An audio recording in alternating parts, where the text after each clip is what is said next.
Hi, welcome to Authentically Lovable You, a podcast on authenticity. So welcome in today. Our video is going to be titled Unveiling God's Blueprint for Your Authentic Self-Love Journey.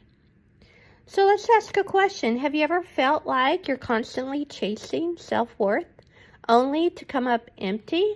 What if the key to genuine self-love wasn't about what you do, but about who you were designed to be?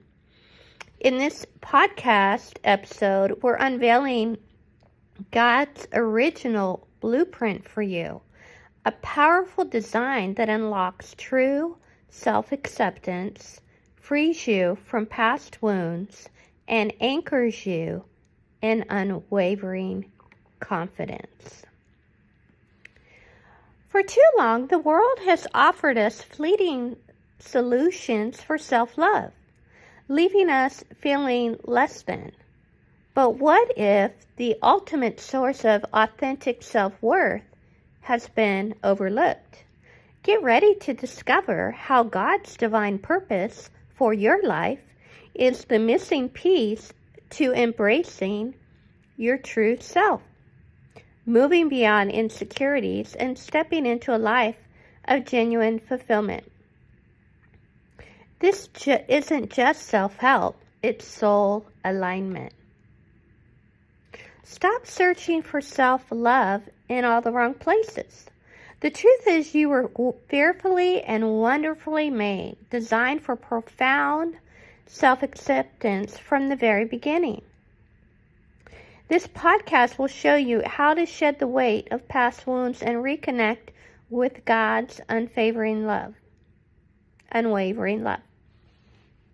Transforming your journey into one of unshakable confidence and authentic fulfillment. Prepare to unlock the self-love you are always meant to have. Now, as we talk about self-love, I want to make sure that you understand that it is not selfish to have self-love. I know a lot of people's opinions are, well, that's kind of selfish of them to put themselves first. Now remember the saying, it says, you can't love others until you first love yourself.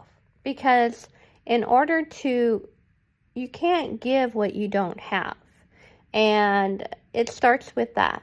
And if you haven't started on that journey, it's a simple journey, and it's one that you take with grace, right?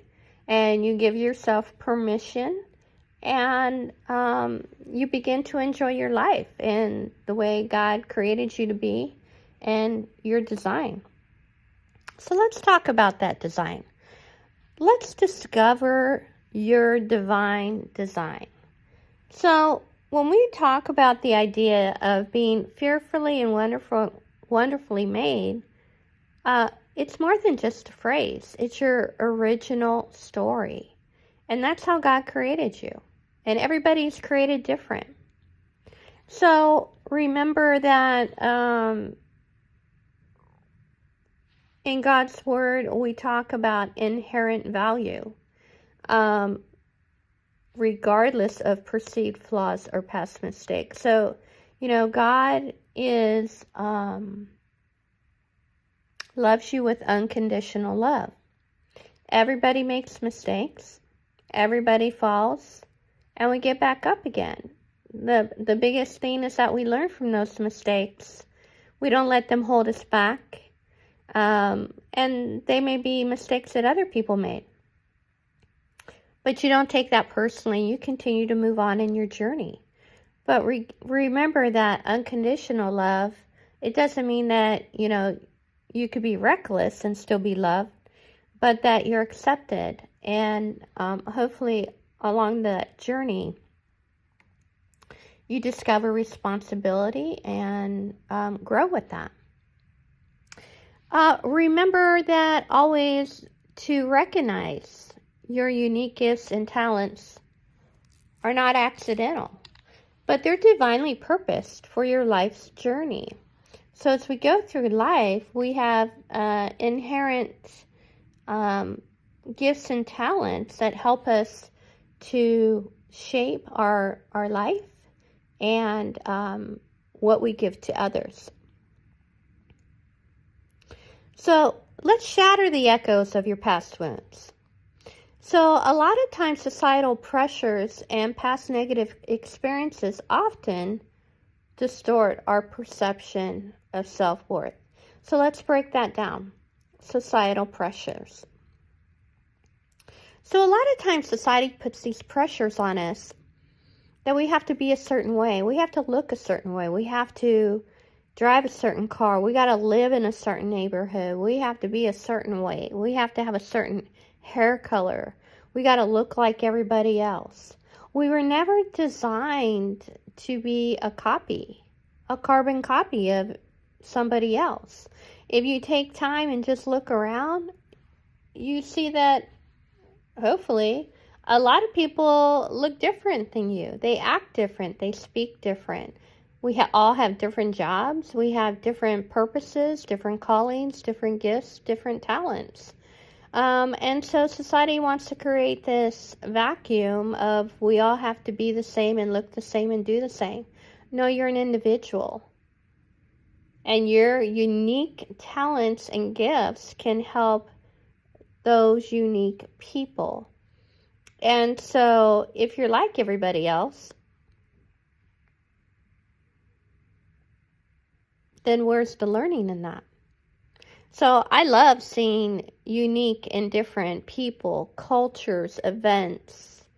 I don't want to blend with everybody, and I don't want to be like everybody else. And I definitely don't want to bow to a lot of the societal pressures out there.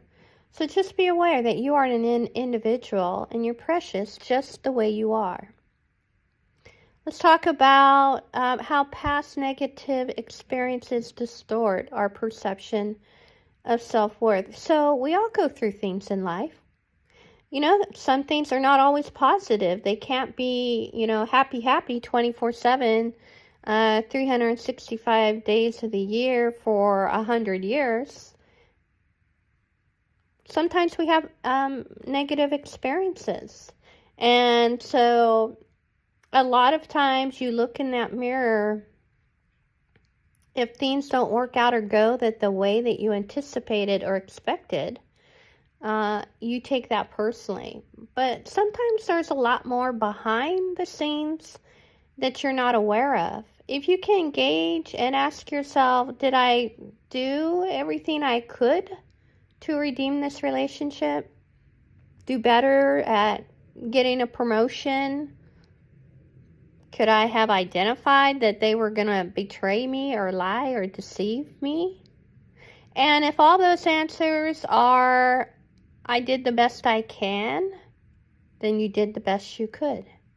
And so we have to take the good with the bad. It's called life. And so we take those negative experiences and we can look at them honestly, but it should not change your self-worth. Believe in yourself, accept yourself, and love yourself unconditionally. So sometimes we have to identify common self-sabotaging thought patterns rooted in insecurity and unaddressed trauma. So self-sabotage means you maybe do things that will hold you back from promotion, right? Or hang around people that don't have good character. That is self-sabotaging because in order to go to that next level, you have to be operating in true alignment and in healthy relationships and patterns. But if you do self-sabotage, and you have those kind of thought patterns, they're rooted in insecurity and unaddressed trauma. There's something that maybe has occurred that you're not healed from. And I would encourage you to seek out help if that is a pattern that you recognize. Everyone, or a lot of people, are seeking out help for mental health, and it has helped a lot of people. And we don't want to stay in a place where we need help and we don't get it. So what are some practical steps for forgiving yourself and others? We release the emotional baggage that hinders self-acceptance. So practical steps would include looking honestly at what occurred and being honest with yourself. And if you've forgiven others and yourself, you release it. You don't carry it. You don't hold on to it, because then you're not accepting who you are, and maybe others as well. So let's align this with God's unwavering love. The profound difference between conditional human love and God's constant unconditional affection. So we need to understand that. So a lot of times as humans, we have this conditional love. Oh, well, if you do this and that, then I'll love you. Where God's love is unconditional affection. He knows ahead of time what's going to happen. It's no surprise to him. To us as humans, it's a surprise. And so we try to work towards that of loving other people unconditionally. Will they make mistakes and disappoint us? Yes. Will we do that to ourselves? Maybe.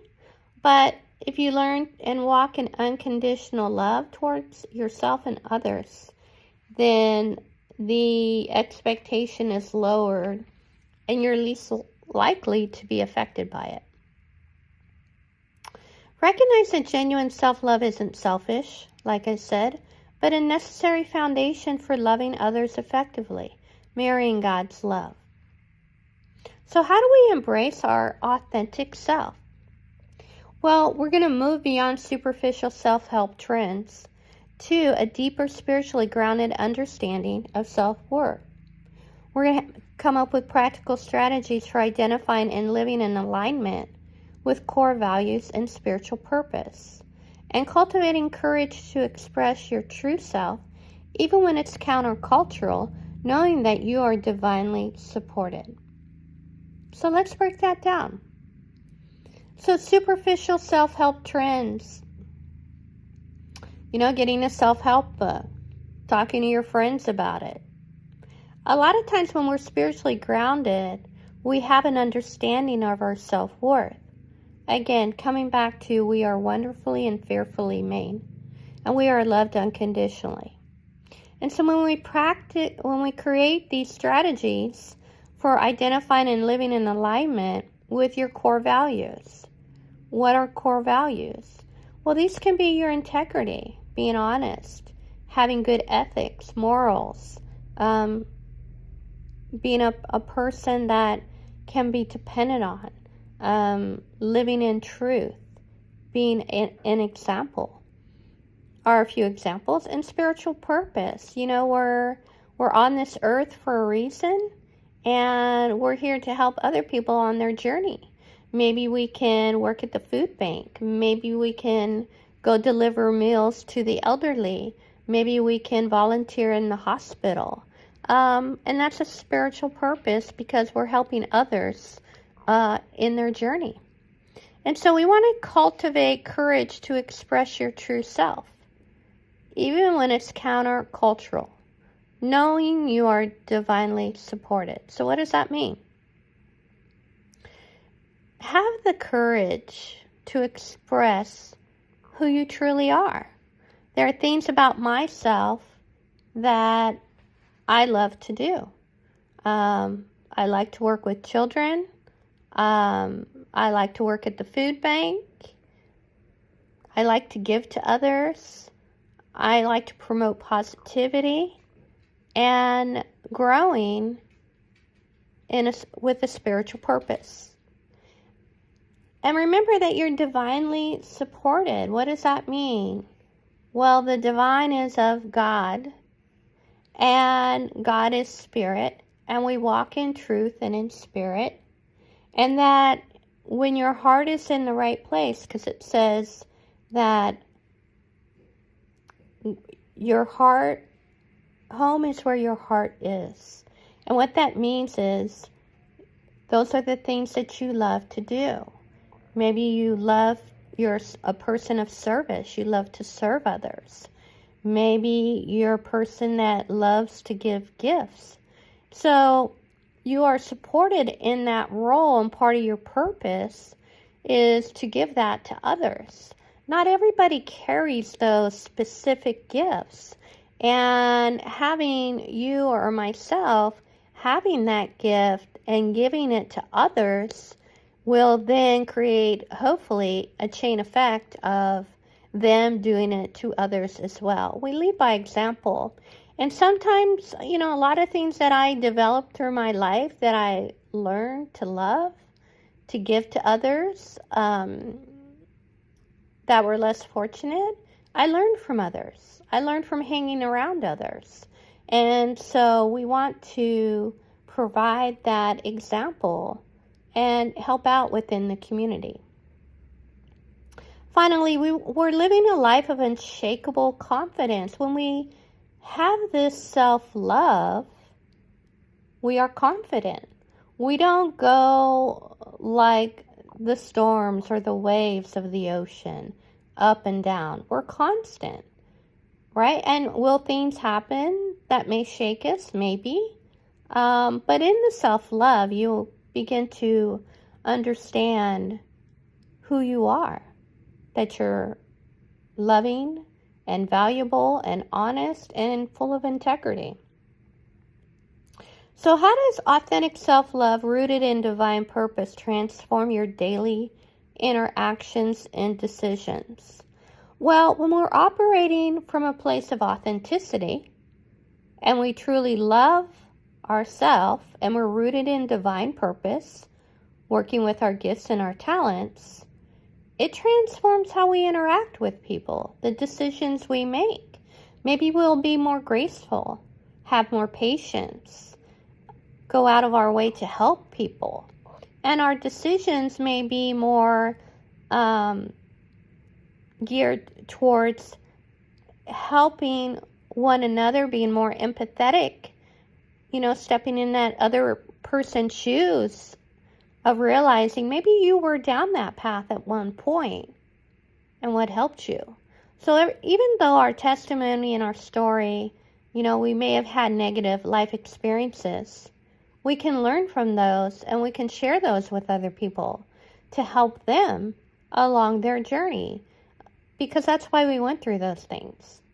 It wasn't personal. A lot of times we go through things, it's not so much about us. It's so that we can help that next person when they come along, and maybe we can give them information that will help them that we didn't have at the time that we went through that. You want to develop resilience to setbacks and criticisms. Knowing your worth is not dependent on external validation. So, on this podcast, I did one on people pleasing, being codependent. When we're reliant on our self-worth, being dependent on external validation, that's being codependent. Because at the crux of it, you got to know your core. You got to know without a shadow of a doubt, if something were to happen and, you have a setback or have a, something comes up, that you're going to get back up. Because setbacks happen. But we don't fall into that trap of allowing setbacks and criticism affect our self-worth and our self-love. And so what does it mean to be resilient? Well, you keep going. You don't give up. You don't you may fall down, but that doesn't mean you stay down. No, you get back up. And if people want to be critical about you, then maybe those are the people that shouldn't be in your inner circle in your life. And when you know truly who you are authentically, you're not dependent on external validation, because you know what? You know who you are. You're being authentic. You're loving yourself. And you know what? That is the greatest confidence booster than any compliment that anybody else can give you. So stepping into your full potential, live a life of purpose and a fulfillment that inspires both yourself and others. So how do we do this? What is your purpose? Ask yourself, what is your purpose here? And what do you hope to accomplish while you're here? What kind of legacy would you like to live? What would you like people to say about you after you were gone? You know, I know as a teacher, I left a great imprint on a lot of my students. A lot of people I've met on my path, on my journey. I've met a lot of great people. And I probably wouldn't have changed those interactions. And so it needs to bring fulfillment in your life. Maybe coming up with some hobbies like we talked about, you know, volunteering at a hospital or a pet shelter, you know, if you like animals, or painting or creating crafts, or, you know, volunteering at the hospital. That's a life of purpose. You have to think about those people that are there and what you can add to their life. And so as we walk through authentically lovable you, as you are truly loving the person you are, how you were made, your gifts, your talents, and how we share those with others. That's our purpose. And we want to continue to grow and thrive and envelop people and help people along the way and bring it into a positive light. Because you know what? Everybody matters. So I'm really proud of you. Thank you for being on this podcast. Please subscribe and share if you haven't.